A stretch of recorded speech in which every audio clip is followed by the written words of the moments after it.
Honestly, I wonder if I could find this myself online. Let's see.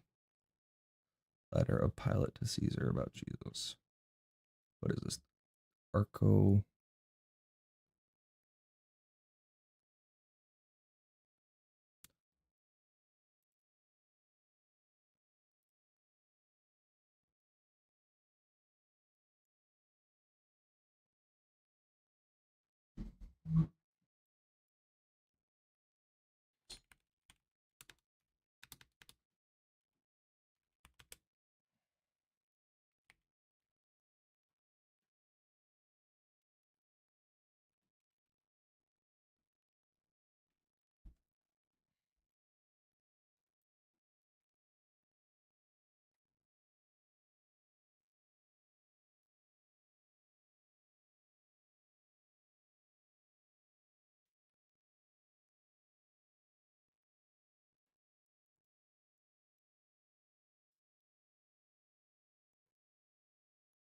Found it. I don't need YouTube anymore.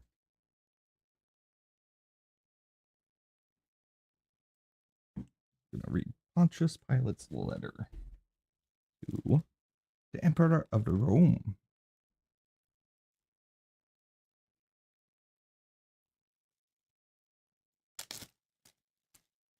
The writing of the Sanhedrin and Talmuds of the Jews. Made in these courts in the days of Jesus Christ. So they're official documents. They're translated by these guys, Doctors McIntosh and Twyman. Italy guys.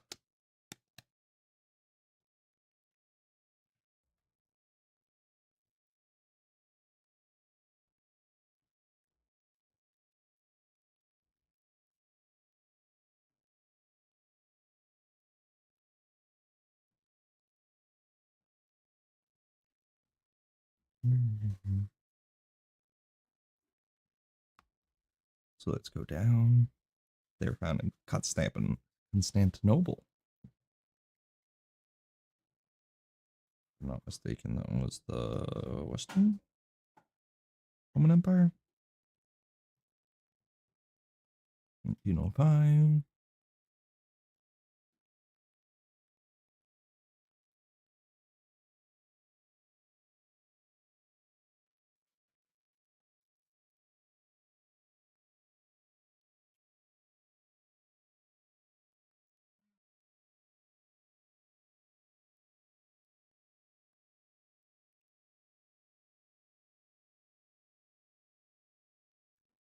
There we go, 128.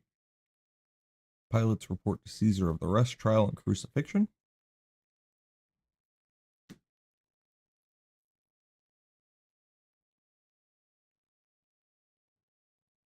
Even go into the resurrection a little bit. Let's see. 128.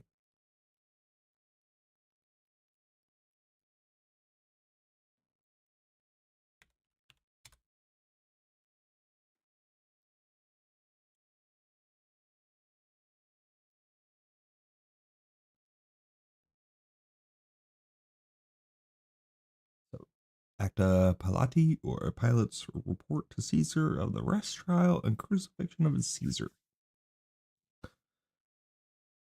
Valus Paterculus, a Roman historian, was 19 years old when Jesus was born. His works have been thought to be extinct. I know of but two historians that make reference to his writings, Priscian and Tacitus, who speak of him as a decent descendant of an equestrian family of Campania.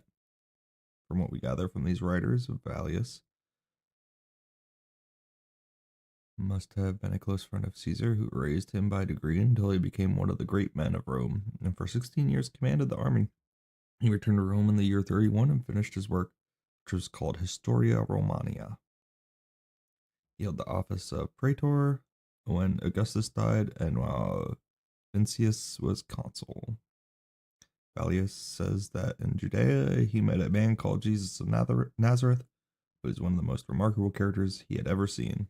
That he was more afraid of Jesus than of a whole army, for he cured all manners of disease and raised the dead. And when he cursed the orchids of fruit or fruit trees for their fairness, they instantly withered to their roots.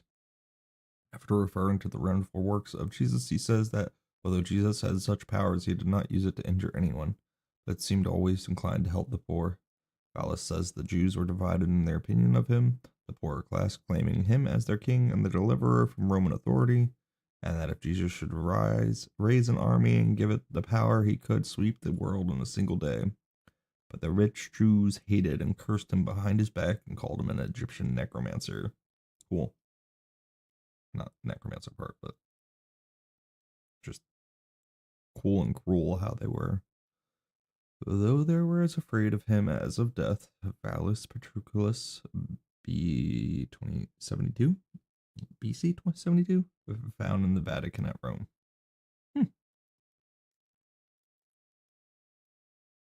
Oh, so I was wrong. Found in the Vatican and Constantinople. Bunch of letters. Everybody ready? So, to Tiberius Caesar, Emperor of Rome, noble sovereign greetings. The event of the last few days in my province have been of such a character that I will give the details in full as they occurred, as I should not be surprised if in the course of time they may change the destiny of our nation, for it seems of late that all the gods have ceased to be propitious. I'm almost ready to say, cursed be the day that I succeeded Valerius Flacius in the government of Judea, for since then my life has been one of continual uneasiness and distress. On my arrival at Jerusalem, I took possession of the praetorium and ordered a splendid feast to be prepared, to which I invited the Tetrarch of Galilee. With the high priests and his officers, at the appointed hour, no guest appeared. This I considered an insult offered to my dignity and to the whole government which I represent. A few days after, the high priest deigned to pay me a visit. His deportment was grave and deceitful. He pretended that his religion forbade him and his attendants to sit at the table of the Romans and eat and offer libations with them. But this was only a sanctimonious seeming, for his very countenance betrayed his hypocrisy.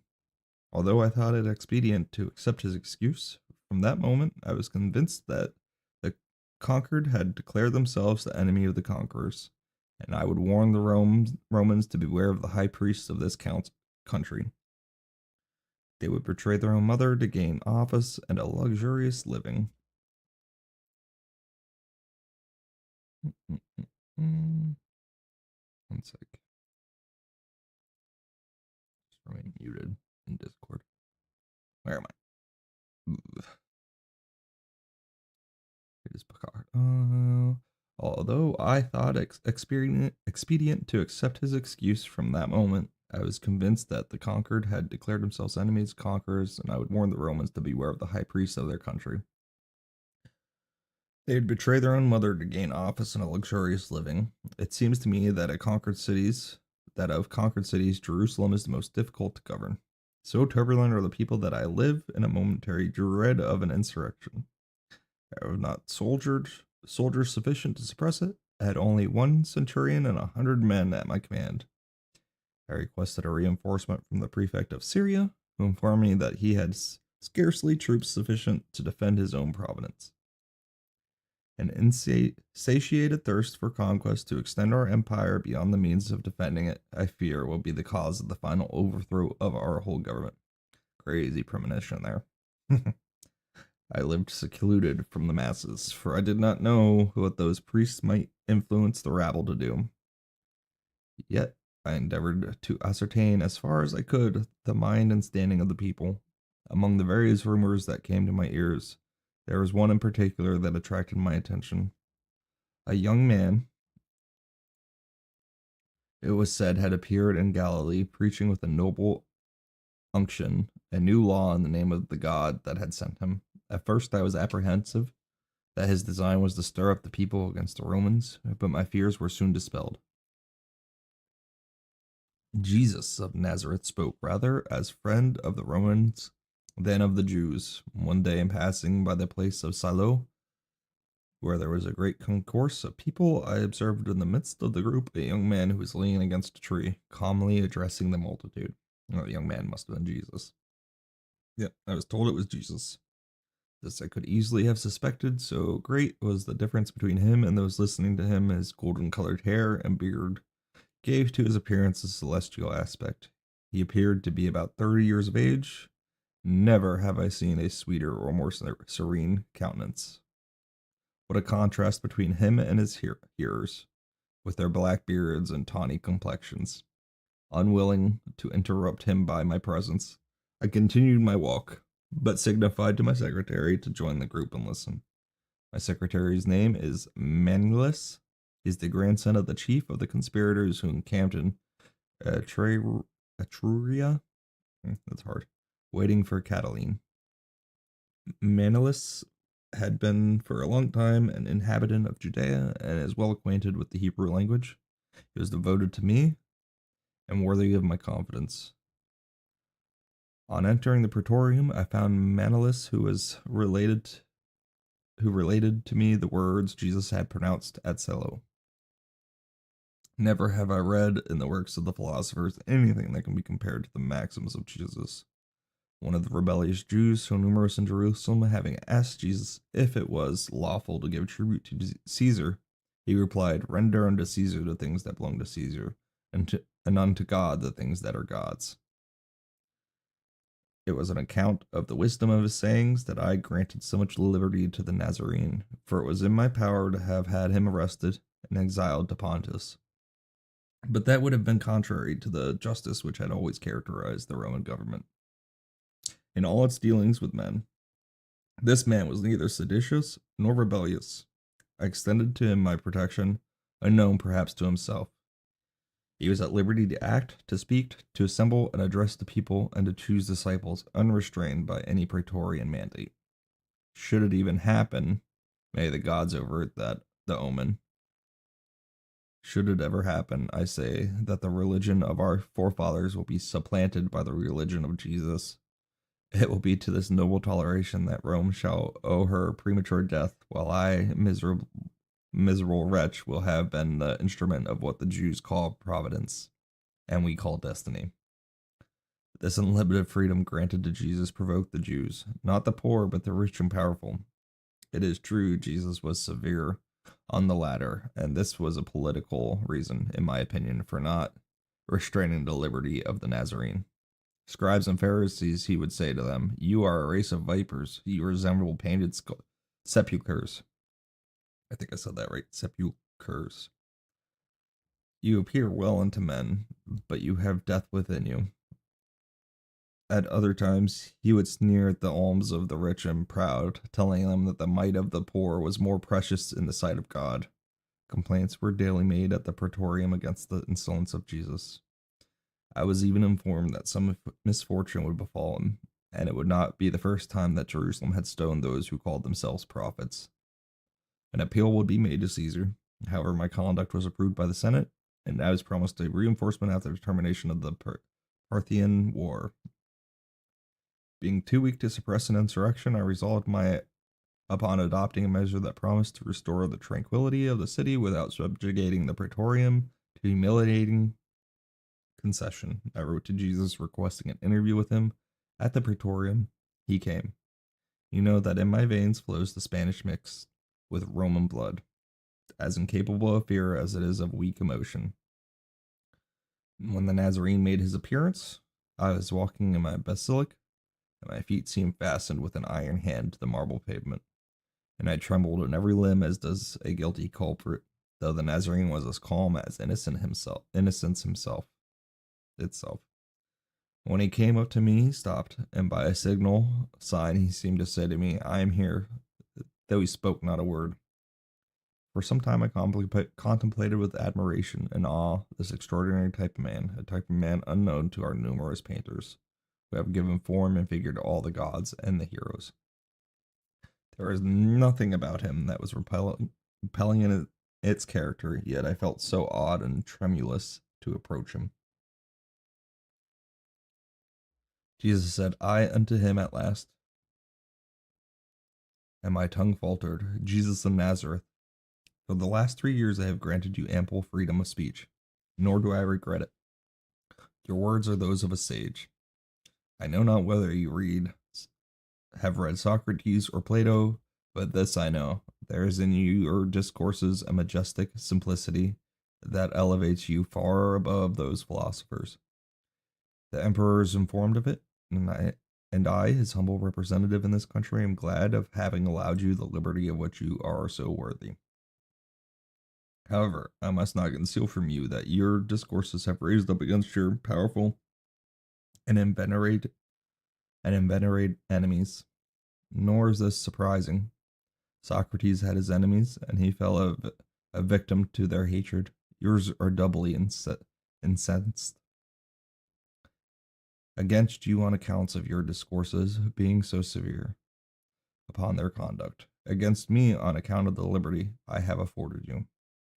They even accuse me of being indirectly leagued with you for the purpose of reproving the Hebrews of the little civil power which Rome has left them. My request, I do not say, my order is that you be more circumspect and moderate in your discourses in the future, more considerate of them, lest you arouse the pride of your enemies, and they raise against you the stupid populace and compel me to employ the instruments of law.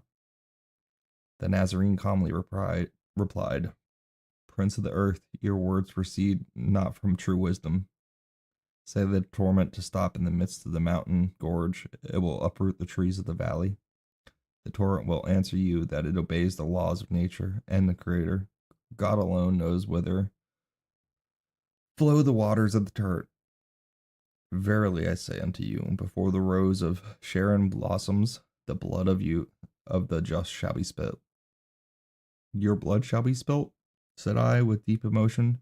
You are more precious in my estimation on account of your wisdom than all the turbulent and proud Pharisees who abuse the freedom granted them by the Romans. They conspire against Caesar and convert their bounty into fear, impressing the unlearned that Caesar is a tyrant and seeks their ruin. Insolent wretches! They are not aware that the wolf of the Tiber sometimes clothes himself with the skin of the sheep to accomplish his wicked designs. I will protect you against them. My praetorium shall be an asylum, sacred both day and night. Jesus carelessly shook his head and said with a grave and divine smile, When the day shall have come, there will be no asylums for the Son of Man, neither in the earth nor under the earth. The asylum of the just is here, pointing to the heavens. That which is written in the books of the prophets must be accomplished. Young man, I answered mildly, you will oblige me to convert my request into an order. The safety of the providence which has been confided to my care requires it. You must observe more moderation in your discourses. Do not infringe my orders. You know the consequences. May happiness attend you. Farewell. Prince of the earth, replied Jesus. Came not to bring war into the world, but peace, love, and charity. I was born the same day on which Augustus Caesar gave peace to the Roman world. Persecutions proceed not from me. I expect it from others, and will meet it in obedience to the will of my Father, who has shown me the way. Restrain, therefore, your worldly prudence. It is not in your power to arrest the victim at the foot of the tabernacle of expiation. So saying, he disappeared like a bright shadow behind the curtains of the basilica, to my great relief, for I felt a heavy burden on me, of which I could not relieve myself while in his presence.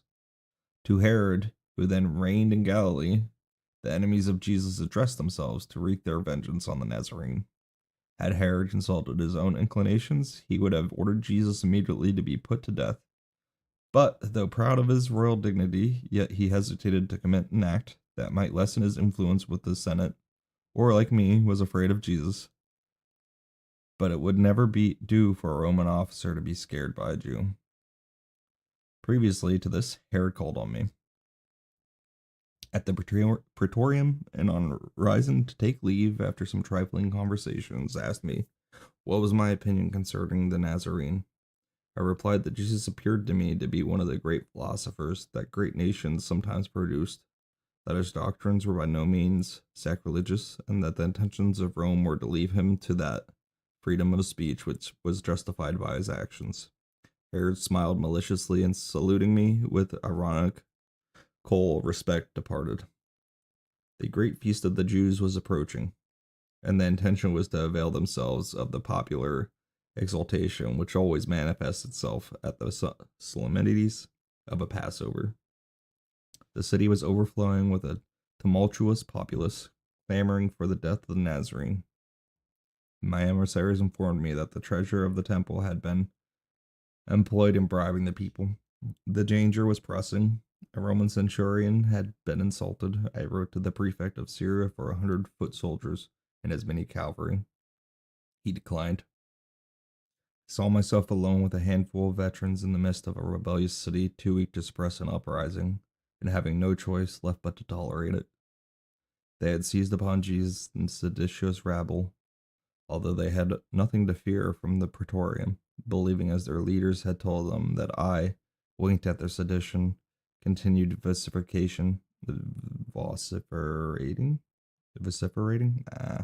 crucifying, crucifying.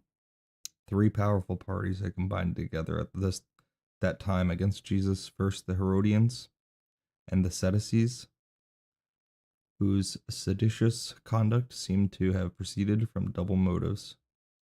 They hated the Nazarene and were impatient of the Rome yoke. They never forgave me for having entered the holy city with banners that bore the image of the Roman Empire. And although in this instance I had committed a fatal error, yet the sacrilege did not appear less heinous in their eyes. Another grievance also ranked in their bosoms. I had proposed to employ a part of the treasure of the temple in erecting edifices for public use. My proposal was scorned. The Pharisees were the avowed enemies of Jesus. They cared not for the government. They bore with bitterness and severe reprimands, which the Nazarene for 3 years had been continually giving them, wherever he went.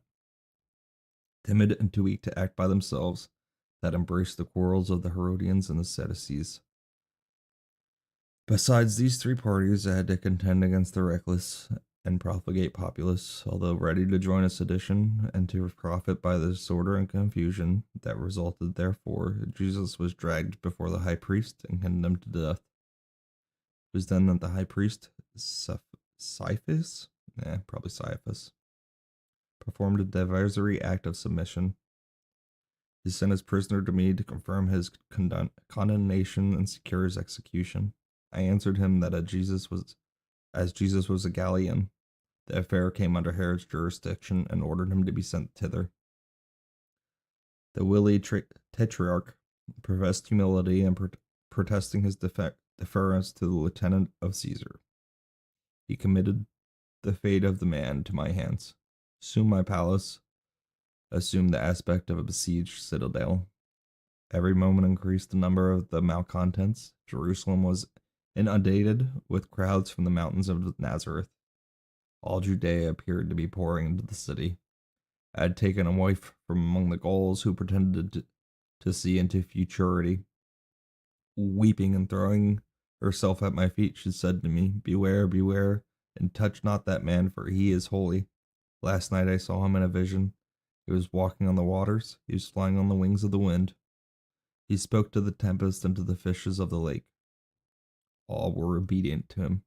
Behold, the torrent in Mount Kedron flows with blood. The statues of Caesar are filled with geminide." I don't know what geminide is. We'll look that up then. The columns of the Interium have given away, and the sun is veiled in mourning like a vestal in the tomb. Ah, Pilate, evil awaits thee, if thou wilt not listen to the vows of thy wife. Dread the curse of a Roman Senate. Dread the frowns of Caesar. By this time, the marble stairs groaned under the weight of the multitude. The Nazarene was brought back to me. I proceeded to the halls of justice. I followed by my guard and asked the people in a severe tone what they demanded. "The death of the Nazarene," was the reply. "For what crime?" "He has blasphemed. He has prophesied the ruin of the temple. He called himself the Son of God, the Messiah, the King of the Jews."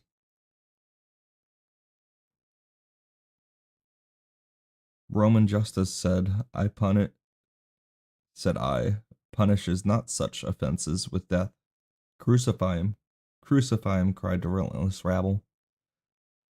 The vociferations of the infuriated mob shook the palace to its foundations. There was but one who appeared to be calm in the midst of the vast multitude. It was the Nazarene. After my many fruitless attempts to protect him from the fury of his merciless persecutors, I adopted a measure which at the moment appeared to me to be the only one that could save his life. I proposed, as it was their custom to deliver a prisoner on such occasions, to release Jesus and let him go free, that he might be the scapegoat, as they called it. But they said Jesus must be crucified. I forget the name of the person who was released. I then spoke to them of the inconsistency of their courses not being incompatible with our laws, showing that no criminal judge could pass sentence on a criminal unless he had fasted one whole day, and that the sentence must have the consent of the Sanhedrin and the signature of the president of that court, that no criminal would be executed on the same day his sentence was fixed, and the next day, On the day of his execution, the Sanhedrin was required to review the whole proceeding. Also, according to their law, a man was stationed at the door of the court with a flag, and another a short way off on horseback to cry the names of the criminals and his crimes, and the names of his witnesses, and to know if anyone could testify in his favor. And the prisoners, on his way to execution, had the right to turn back 3 times, and to plead any new thing in his favor. 3 times. I urged all these pleas, hoping they might all of them into subjection, but they still cried, "Crucify him, crucify him." I then ordered Jesus to be scourged, hoping that's whipped, beaten with a pretty hefty stick, hoping this might satisfy them, but it only increased their fury. I then called for a basin and washed my hands in the presence of the clamorous multitude, thus testifying that in my judgment Jesus of Nazareth had done nothing deserving of death, but in vain it was his life these wretches thirsted for. Often in our civil commotions have I witnessed the furious anger of the multitude, but nothing could be compared to what I witnessed on this occasion. It might have been truly said that all the phantoms of the infernal regions had assembled at Jerusalem. The crowd appeared not to walk, but to be borne off and whirled as a vortex, rolling along in living waves, from the portals of the Praetorium even unto Mount Zion. With howling screams, shrieks, and vociferations, such as that were never heard in the seditions of the Pannonium, whatever it is. Sorry, or in the tumults of the Forum. By degrees, the day darkened like a winter's twilight, such as had been at the death of the great Julius Caesar. It was likewise the Ides of March. I, the continued governor of a rebellious province, was leaning against a column of my basilisk, contemplating athwart the dreary gloom these fiends of Tartarus, dragging to execution the innocent Nazarene. All around me was deserted. Jerusalem had vomited forth her indwellers through the funeral gate that leads to Germanica. An air of desolation and sadness enveloped me. My guards had joined the cavalry, and the centurion, with a display of power, was endeavoring to keep order. I was left alone, and my breaking heart admonished me that what was passing at that moment appertained rather to the history of the gods than that of men. A loud clamor was heard proceeding from Golgotha, which bore on the wind seemed to announce an agony such as was never heard by mortal ears. Dark clouds lowered over the pinnacle of the temple, and setting over the city covered it as with a veil. So dreadful were the signs that men saw both in the heavens and on the earth, that Dionysius, the Areopagite, is reported to have exclaimed, "Either the author of nature's suffering or the universe is falling apart." Whilst these appalling scenes of nature were transpiring, there was a dreadful earthquake in Lower Egypt, which filled everybody with fear and scared the superstitious Jews almost to death. It is said Balthazar, an aged and learned Jew of Antioch, was found dead after the excitement was over. Whether he died from alarm or grief is not known. He was a strong friend of the Nazarene. Near the first hour of the night, I threw my mantle around me and went down into the city towards the gates of Golgotha. The sacrifice was consummated. The crowd was returning home, still agitated. It is true, but gloomy, taciturn, and desperate. What they had witnessed had stricken them with terror and remorse. I also saw my little Roman cohort pass by mournfully, the standard bearer having veiled his eagle in token of grief, and I overheard some of the Jewish soldiers murmuring strange words which I did not understand. Others were recounting miracles very like those which have so often smitten the Romans by the will of the gods. Sometimes groups of men and women would halt, then looking back towards Mount Calvary would remain motionless in expectation of witnessing some new prodigy. I returned to the praetorium sad and pensive. On ascending the stairs, the steps of which were still stained with the blood of the Nazarene, I perceived an old man in a suppliant posture, and behind him several Romans in tears. He threw himself at my feet and wept most bitterly. It is painful to see an old man weep, and my heart being already overcharged with grief. We, the strangers, wept together, and in truth it seemed that the tears lay very shallow that day with many whom I perceived in the vast concourse of people. I never witnessed such an extreme revulsion of feeling. Those who betrayed and sold him, those who testified against him, those who cried, "Crucify him, we have his blood," all slunk off like cowardly curs and washed their teeth with vinegar. As I am told that Jesus taught a resurrection and a separation after death, if such should be the fact, I am sure it commenced in the vast crowd. "Father," said I to him, after gaining control of my feelings, "who are you, and what is your request?" "I am Joseph of Arimathea," replied he, "and am come to beg of you upon my knees the permissions to bury Jesus of Nazareth." "Your prayer is granted," said I to him, and at the same time I ordered Manlius to take some soldiers with him to superintend the interment, lest it should be profaned. A few days after the sepulchre was found empty, his disciples proclaimed all over the country that Jesus had risen from the dead, as he had foretold.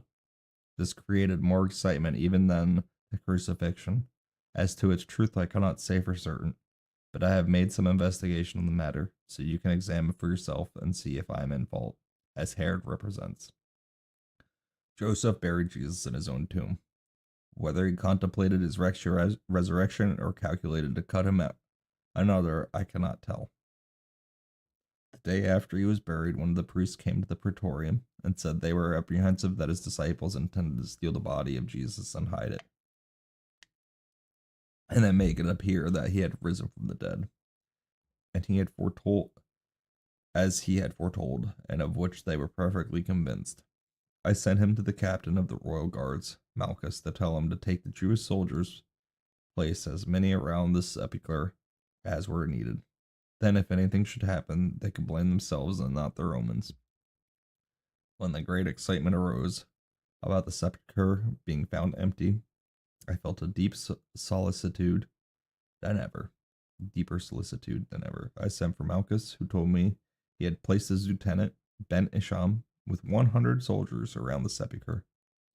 He told me that Isham and the soldiers were very much alarmed at what had occurred that morning. I sent for this man Isham, who related to me as near as I can recollect the following circumstances. He said that at about the beginning of the fourth watch, they saw a soft and beautiful light over the sepulchre. He at first thought that the woman had come to embalm the body of Jesus as was their custom, but he could not see how they had gotten through the guards. While these thoughts were passing through his mind, behold, the whole place was lighted up, and there seemed to be crowds of the dead in their grave clothes, all seemed to be shouting and filled with ecstasy, while all around and above was the most beautiful music he had ever heard, and the whole air seemed to be full of voices praising God. At this time there seemed to be a reeling and swimming of the earth, so that he turned so sick and faint that he could not stand on his feet. He said the earth seemed to swim from under him, and his senses left him so that he knew not what did occur. I asked him in what condition he was when he came into himself. He said he was lying on the ground, with his face down. I asked him if he could not have been mistaken as to the light. Was it not daylight? Day was it not day that was coming in the east? He said. At first he thought of that, but at a stone's cast it was exceedingly dark, and then he remembered it was too early for day. I asked him if his dizziness might not have come from being weakened by up and getting up too suddenly, as it sometimes had that effect. He said he was not and had not been asleep all night. The penalty was death for him to sleep on duty. He said he had let some of the soldiers sleep at a time. Some were asleep then. I asked him how long the scene lasted. He said he did not know, but he thought nearly an hour. He said it was hid by the light of day. I asked him if he went to the sepulchre after he had come to himself. He said no, because he was afraid that just as soon as the relief came, they all went to their quarters. I asked him if he had been questioned by the priest. He said he had, and they wanted him to say it was an earthquake and that they were asleep, and offered him money to say that the disciples came and stole Jesus. But he saw no disciples. He did not know that the body was gone until he was told. I asked him what was the private opinion of those priests he had conversed with. He said that some of them thought that Jesus was no man, and that he was not a human being, that he was not the son of Mary, that he was not the same that he was said to be born of the Virgin, that he was not the same that he was said to be born of the Virgin in Bethlehem, that the same person had been on the earth before with Abraham and Lot, and at many times and places. It seems to me that if the Jewish theory be true, these conclusions are correct, for they are in accord with this man's life, as is known and testified by both friends and foes. For the elements were no more in his hands than the clay in the hands of the potter. He could convert water into wine. He could change death into life, disease into health. He could calm the seas with the seas, still the storms, call up fish with a silver coin in its mouth. Now I say, if he could do all these things which he did, and many more, as the Jews all testify, and it was doing these things that created this enmity against him, he was not charged with criminal offenses, nor was he charged with violating any laws, nor of any wronging any individuals in person, and all these facts are known to thousands as well by his foes as by his friends. I am almost ready to say, as did Manulus at the cross, truly, this was the Son of God. Now, noble sovereign, this is as near the facts in the case as I can arrive at, and I have taken pains to make the statement very full, so that you may judge of my conduct upon the world. As I hear that Antipater has said many hard things of me in this matter, the promise of faithfulness and good wishes to my sovereign, noble sovereign, I am the most obedient servant, Pontius Pilate. Cool, cool, very cool.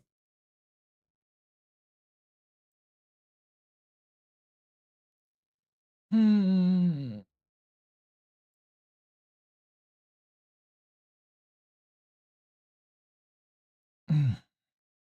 Now it took me an hour to read that, but I think we're gonna call it there. That's good. Any questions?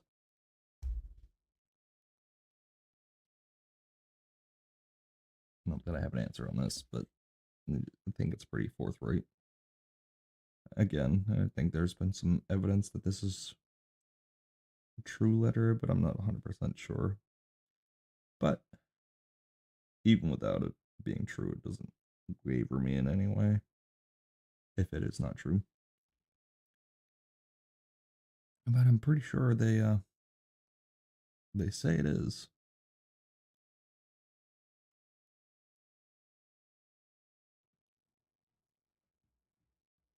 Cool.